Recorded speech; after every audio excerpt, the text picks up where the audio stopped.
Okay, today we're underneath the Toyota Camry 2003 with 320,000 miles on the odometer. We are going to be doing the sway bar links, well, not sway bar links, the sway bar bushings, because the sway bar was swaying back and forth. There was a lot of noise coming from the rear, and sure enough, bushings were shot. There's going to be 3 bolts you're going to have to undo. Sorry, I already took this apart, but I just got done using a torch on low heat. What you're going to need is a 3/8 ratchet, preferably flex head because you don't want to be knocking your knuckles.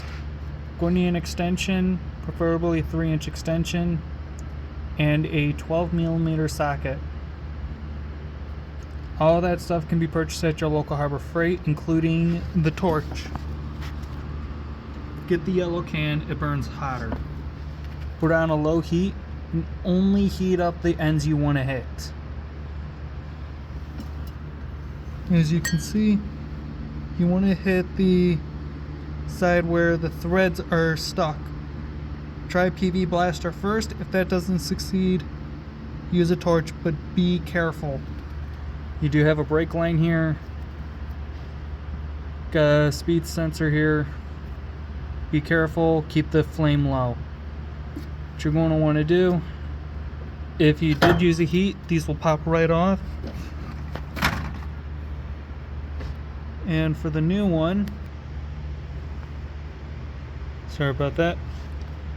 For the new one, I'm going to try and do this one-handed.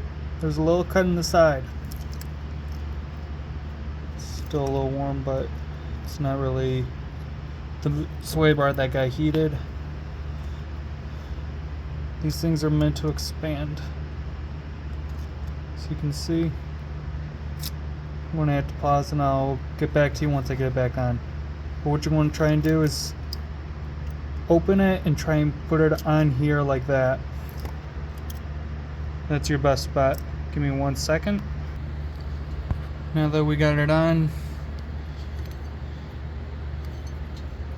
we could start reassembling it.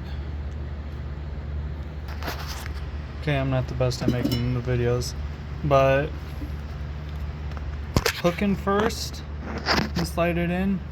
Start with the bolts, or start with the screws around the bushing. It'll line up the top for you, as you can see. So tighten it here. It's coming more and more into line with the top bolt. Go back and forth. Make it nice and even.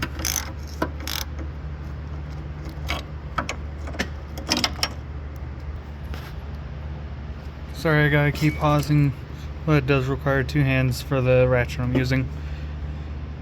Once you get them snug, not too tight, enter the last bolt. The Chicago, I got rust falling down off the parts. Then fasten everything down. And there you go. Repeat the other side. Check with your local O'Reilly's or auto parts store, because there are 2 different kinds from what they said. If you're unsure, give them your license plate number and they can run a check that way. That'll be your best bet. Try it and learn. Enjoy.